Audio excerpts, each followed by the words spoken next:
Шүнэмэнд guys за дөрөв өчтөр анхны futures арилж байгаа хийсэн. Окей. Яг тэр хийж байгаа юм бэ гэх юм бол би өмнө энэ арилжааг бас тайлбарлаж байсан. Ямар төрлийн арилжаа байсан бэ гэх юм бол энэ Америкийн засгийн газрын бонд холбоотой. Өмнө хэдүүлээ юу ярьж ирсэн бэ гэх юм бол энэ SHY дээр ерөөдөө арилжаа хийе гэж ярьж ирсэн. Та одоо харж байгаа юм бол энэ SHY тийм ээ. Манай багц дотор бас BCA гэсэн ETF байгаа, сан байгаа. Тэр яаж байгаа юм бэ гэх юм бол энэ SHY гинт тийм ээ. 82 хэдээс пат 82 руу ингээд нав сунж байна. За эндээс бас ингээд нав сунж саяхан ч гэсэн ингээд нав сунсан. Яг энэ унж байгаа юм бэ гэх юм бол айгүй энгийн ноглаш өгч байгаа. Окей. Энэ сан дотор байгаа бэлэн мөнгө та эдийн данс руу орж байгаа. Тийм учраас энэ сан дотор байгаа мөнгөнд дүн буурж байгаа. Тэгээ мөнгөнд дүн буурж байгаа учраас ерөөхдөө энэ сангийн үнэлгээ буурж байгаа. Энэ хувьцааны хаашин юусэн унж байгаа юм юусэн биш.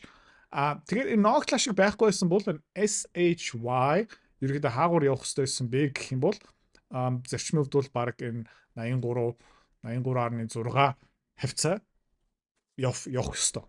Үн хаашин буурдаг байсан бол. Гэхдээ ноглашыг заалтж байгаа учраас ерөөхдөө буурж байгаа. За тэгээ хэдүүлээ өчтөр ямар арилжаа хийсэн бэ гэх юм бол манай School Community Group дотор ерөөхдөө айгүй ойлгомжтой бүгдийн тайлбарлсан байгаа манай Равдан тэм бидний зааварчилгааны дагуу ерөөхдөө нэлээд олон тайлбар видео оруулсан байгаа. Тэгээ хэдүүлээ ямар арилжаа хийсэн бэ гэх юм бол энэ ZT дээрээ ер нь бол арилжаа хийсэн. За яагаад ийшээ хөргөн олт хийж байгаа юм бэ гэх юм бол техник зураг ингээ хараад үзэх юм бол ер нь бол дүгж сайхан нэг жижигхэн fake out руугаа ороод тэгээ ерөөхдөө одоо breakout руу дэш явж байгаа. За хизээ яагаад энэ дэшээ явдгийм бэ гэх юм бол ер нь бол ойлгомжтой. Ковидын үеэр сайхан дэш явсан. Тэгээ буцаад доошоо явсан. Ер нь бол манай энэ TLT-тэй ерөөдөө нэлийн төстэй. За та харж байгаа юм бол ковидын үеэр тэ пат ингээд навс нэлийн дэш яваад тэгээ тэрнээс хойш ерөөдөө буураад тэгээд маш томоохон basing consolidation formation л ороод тэгээ миний таамаг юу юм бэ гэх юм бол энэ одоо 106, 107, 108 руу явах магадaltaй.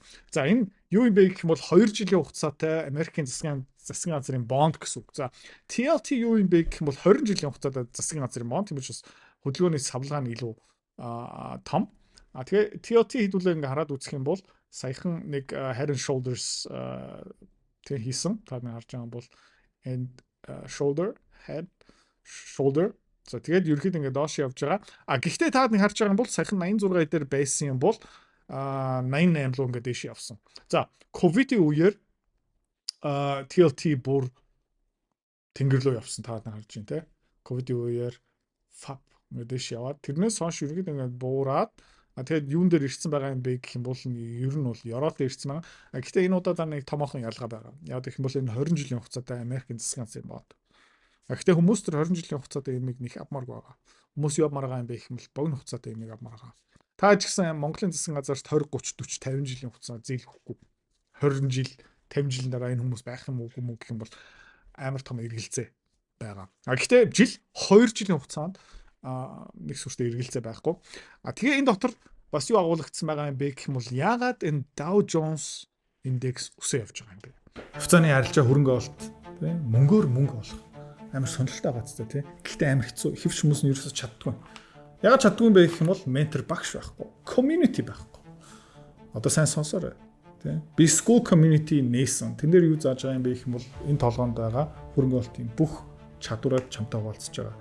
Тэрнээс гадна би ямар хувьцаа хизээ ямар ханшаар хэдэн хуваар авж байгаа юм бэ тэн дээр ил тавигдсан байгаа. Чи нөгөө дүр аж бол. За.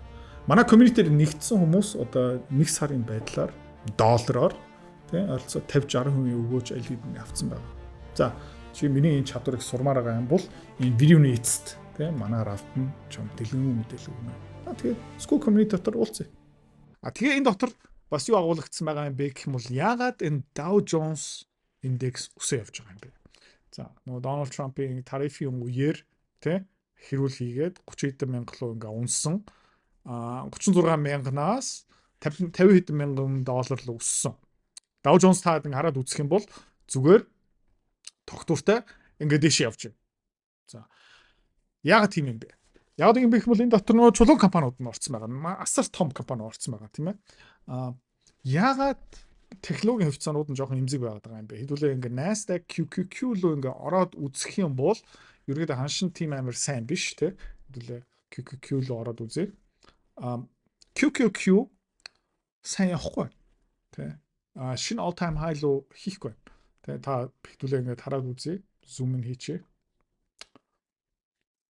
Тэ. Future одоо pre-market дээр 612 дээр явж байгаа. Гэхдээ ингээ хараад үзэх юм бол ер нь бол те эрч хүчээ алдаж байна. RSI бас ингээ доош явж байна. Volume ч гэсэн ингээ баг ингээ буурч байна. 200 хоногийн 200 day moving average-тэй удахгүй ирэх гэж байна. 50 хоногийн moving average өмнө энэ support болсон, энэ support болсон, энэ support болсон, энэ support болсон. За энэгээр нэг жоохон fake out хийгээд те энд жоохон support болсон. Ерөөхдөө одоо энийг цогчоод одоо resistance болж байна. Удахгүй энэ 200 хоногийн moving average дээр ирэх магадaltaй. За өндөр өсөлттэй сунлын цаг үе дуусах магадaltaй маш ойрхон байна. Аюулгүй юм лу хүмүүс илүү их хөрөнгө оруулалт хийж байна. Америкийн засгийн газрын бондын үнэлгээ өсөж байгаа. За нөгөө талдаа дэлхийн шал өөр нөгөө талдаа юу болж байна гэх юм бол Америк Японы засгийн газрын бондын хүү яаж байгаа юм бэ гэх юм бол яг эсрэгээр явж байна. За хэдүүлээ өмнө үзүүлчихсэн дүр зурагнаас одоо 7 хоногийн чартыг үзүүлчихье. За Японы засгийн газрын бондыг ингээ та хараад үзчихээ заяа. Яг гэх юм бол энэ ковидын үеэс хойш юу хийж байна гэх юм бол 2006 он. Энэ юу юм бэ? Энэ бол маш том кап тэ. Тэгээд энэ саяхан Японы ерөнхий сайд юу хийсэн бэ гэх юм бол засгийн газараа буулгасан, шинэ сонгуул болсон гэх мэтчлэн одоо японочууд буцаага цэргийн албаа зэвсэг тий гэх мэт юм хийж байгаа хятадуудын эсрэг янз бүрийн юм ярьж эхэлж байгаа. Хуучин Японы ерөөд одоо байхгүй болж байгаа. Японы хүн амар хөгшин хүмүүст асар их хэмжээний тэтгэвэр амлсан байгаа. Засгийн газар бүр амар их өртөө тэгээд Японы эдийн засаг ерөөхдөө хуурлын цэг дээр явж байгаа. Тэгээд энэ ерөөхдөө ингээд дээш явчих юм бол Японы банкуд байхгүй болно, Японы засгийн газар байх болно, Японы йен ерөөхдөө reset хийгдэнэ. Окей. За тэгээ Японы эдийн засаг хог болчих юм бол дараа нь юу болох юм бэ гэх юм бол Европ араас нь явчихна. За Япон байхгүй болчоод Европ байхгүй болчих юм бол мөнгө хаашаа зогтох юм бэ гэх юм бол алирын зүхтаад эхэлсэн. Хаашаа явж байгаа юм бэ гэх юм бол энэ Dow Jones руу орж байгаа Америкийн засгийн газрын бонд руу явж байгаа. Та нэг харж байгаа Dow Jones те 5 жилийн өмнө 4.5 жилийн өмнө 24,000 дээр байсан. Одоо 49,000 руу явцсан байгаа. Яагаад удаан өсөлттэй чулуу McDonald's, JP Morgan, Dow гэх мэт шин Walmart компаниудын хөвцөө өсөд байгаа юм бэ гэх юм бол мөнгөний систем шинээр эхлэх юм бол дэлхийн эдийн засаг томоохон асуудалд ороод ирэх юм бол доллар алга болж магадгүй, евро алга болж магадгүй, йен алга болж магадгүй, тэр хүмүүсийн тэтгэвэр алга болж магадгүй. Гэхдээ Walmart байж таарна, McDonald's байж таарна, Coca-Cola байж таарна. Тэ борлуулалт ашигтай ажиллагаанд цогцолт авч магадгүй. Гэхдээ брэнд учраас тийм ээ үр зээл багтаа учраас дараагийн шинэ эдийн засаг эхлэх юм бол тэд нар байж таарна. Окей. Ерөнхийдөө тиймэрхүү нь болж байгаа. Тийм учраас бас алтны ханш өсөж исэн. Тийм учраас ерөнхийдөө мөнгөний ханш өсөж исэн гэх мэтчлэн. Юу өсгүй байгаа юм бэ гэх юм бол тэр өндөр өсөлттэй бодит хөрөнгөгүй хэмэл ухааны эрсдэл орцсон байгаа хувьцаанууд нь эрсдэл орж байгаа. За. Тэгээ эндээс энэ дүр зураг ерөнхийдөө би баг өнгөрсөн 2 жилийн хугацаанд ярьж байгаа. Ерөнхийдөө тодорхой болж эхэлж байна. Тийм учраас хэдүүлээ одоо хөрөнгө оруулалт хийж байгаа арга барилаа баг зэрэг ааж мараа шинэ ертөнцийн тааруулах хэрэгтэй. Окей. Өндөр өсөлттэй хувьцаануудыг одоо хэдүүл багасгая. Саяхан Micron дээр хэдүүлээ жоохон ашиг авах гэж үзсэн, жоохон Nvidia дээр ашиг авах гэж үзсэн. Болохгүй юм бол тэрнээс ер нь энэ 7 хоногт, эх 7 хоногт эднэрээс салаад хэдүүлээ хөрөнгө оруулалтууд хаашаа явуулах юм бэ гэх юм бол саяны Америкийн засгийн газрын futures арилжаа руу илүү их төвлөрүүлнэ. Окей. Эрсдэл багтаа юм руу оруулна. Томоохон санхүүгийн хэмнэлийг хөнгөн давах юм руу хийн. Давхаас илүү хэдүүлээ бас эндээс ашиг олох гэдэг. За. Тэгэхээр зарим хүмүүс надаас асуусан энэ алт юм биш үү? Тэр чигтээ ерөөхдөө алтан хөрөнгө оруулалт хийх хэрэгтэй биш шүү гэсэн юм ярьж байгаа. Гэхдээ энэ дээр нэг юм байгаа. Алт руу хөрөнгө оруулалт хийсэн дээрөө эсвэл энэ Америкийн засгийн газрын энэ future руу хөрөнгө оруулалт хийсэн дээрөө гэх юм бол миний зүгээс окей энэ Америкийн засгийн газрын future руу хөрөнгө оруулалт хийсэн дээр яагаад вэ гэх юм бол одоо тайлбар өгч. Окей. Энэ ерөөхдөө нөгөө мөчлөг ярьж байгаа шүү. Та манай schooling гişүүн юм бол манай хичээлийн тамхин гэсэн юм байгаа. Тэн дотор эдийн засгийн мөчлөг гэсэн байгаа, техник шинжилгээ гэсэн юм байгаа. Тэн дээрээ би бас нөгөө мөчлөг буюу Fibonacci-гийн юм ярьж байгаа. За хэдүүлээ энэ Fibonacci-гийг аваад үзэх юм бол өмнөх ёроол оргилцэг retraction-ыг хараад үзэх юм бол окей. Full нэг хэмжээний хөдөлгөөн хаа хүртэл зааж байгаа юм бэ гэх юм бол 5700 руу зааж байгаа. Окей. Гэхдээ хараад үзэх юм бол өмнөх хөдөлгөөнийг хараад үзэх юм бол хаана явж байна гэх юм бол ёроол нь энэ байна. Оргилцэг нь энэ байна. Full retraction энэ байна. За та юу харж байна гэх юм бол full retraction энд биш тэ 4900 хэд гэж байна. За өмнөх оргилцэг ингээ хараад үзэх юм бол 13% өсөлтийн орон зай байсан байна. За саяны хөдөлгөөн дээр юу болж байна гэх юм бол хамаагүй бага. За 2.2%. За тэгээ юу болсон бэ гэх юм бол саяны алтны уналт, саяны алтны correction техникийн зүгээс хүмүүсийн сэтгэл зүйд шунал айц амар цом цохилт өгсөн. Алтанд хүмүүс сүртэй итгэхэ болцсон. Яагаад гэх юм бол сая амар унсан байгаа учраас. Тэгээд хэдүүлээ бас нөгөө ёроолноосоо дараагийн оргилцэг full retraction хараад үзэх юм бол энд нэг сонирхолтой юм харагдаж байна. Тэр юм бэ гэх юм бол хэдүүлээ зүгээр окей. Зүгээр энэ тон тодорхой харагдахын тулд энийг хийж байгаа шүү заяа. Окей. Алтны саяны уналт, саяны өсөлт энэ юу юм бэ гэх юм бол хүмүүсийн айтас, хүмүүсийн шунлын энергийг юм уу инерц юм уу тэг хүчийг зүгээр ингээ үзүүлж байгаа. Тэгээд энэ Fibonacci-гийн full нэг extension хаана явж байгаа юм бэ гэх юм бол 5300 дээр явж байна.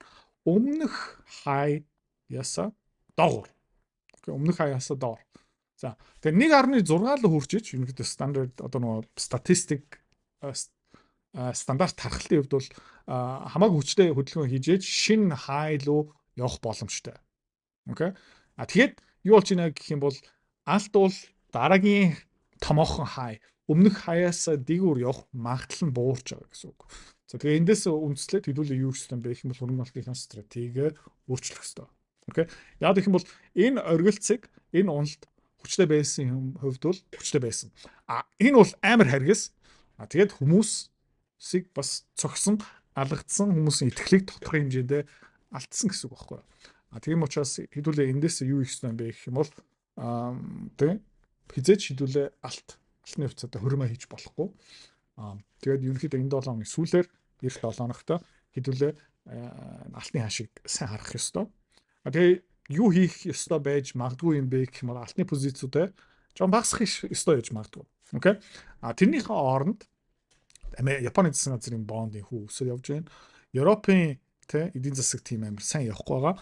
Тийм учраас хэдүүлээ одоо ер нь бол аюулаас холтоод юм томоохон эрсдэлтэй үедээ уналтаас ашиг олдог юм лөө хөрөнгө оруулалт хийх цаг болсон байж магадгүй. За тэгээд хэдүүлээ өчтөр тэрнийхээ анхныхаа алхмыг хийсэн. Тэгээ 2 дахь, 3 дахь, 4 дахь, 5 дахь алхмаа ерөнхийдөө хэдүүлээ хийхэд бэлэн байх ёстой. Тэгээд тэр засгийн газрын бондтэй хийсэн арилжаа нэг гоё юм юу юм бэ гэх юм бол манай багцыг тэр чигтээ эрсдэл багтаа болгож байгаа гэсэн үг. Окей. Одоо бид нэр ингээ хувьцаа эзэмшиж байгаа Oscar Health, Tesla баг зэрэг байгаа гих мэдчлэн. Тэгээд засгийн газрын бондтой холбоотой арилжааг нэмжийнэ гэдэг чинь дэлхийн эдийн засаг хямраад эхлэх юм бол хэдүүлээ ашиг олно. Манай багц унж магадгүй. Гэхдээ манай засгийн газрын бондны арилжаа бид нарыг хамгаалах магадлал. Одоо нөгөө өмнө хэдүүлээ VIX mix янз бүрийн option, янз бүрийн VIX mix авдаг байсан. Тэрнтэй адилхан гэсэн үг. Гэхдээ ерөнхийдөө дүр зургийн илүү тодорхой болж эхэлж байгаа учраас хэдүүлээ тэр засгийн газрын бондын арилжаагаа илүү өндөр хуваараа хийх ёстой. Би лав тэгж үзэж байгаа. Тийм учраас маргааш нөгөөдөр тэр арилжаагаа нэмжилт таарна эх 7 хоногт бас яг адилхан. Тэгээ өдөр өнгөрөх тусам 7 хоног өнгөрөх тусам ерөнхийдөө энэ дүр зураг илүү тодорхой болж байна. За би он гарахаас өмнө 8, 9, 10 сард SHY TLT арилжааг төр эхлүүлсэн. Эхлээд хэдүүлээ TLT-га зарцсан. Тэ. SHY-ийнхаа арилжаа ерөөсөө хийгээгүй. Гэхдээ ингээд хараад үзэх юм бол тийм ээ.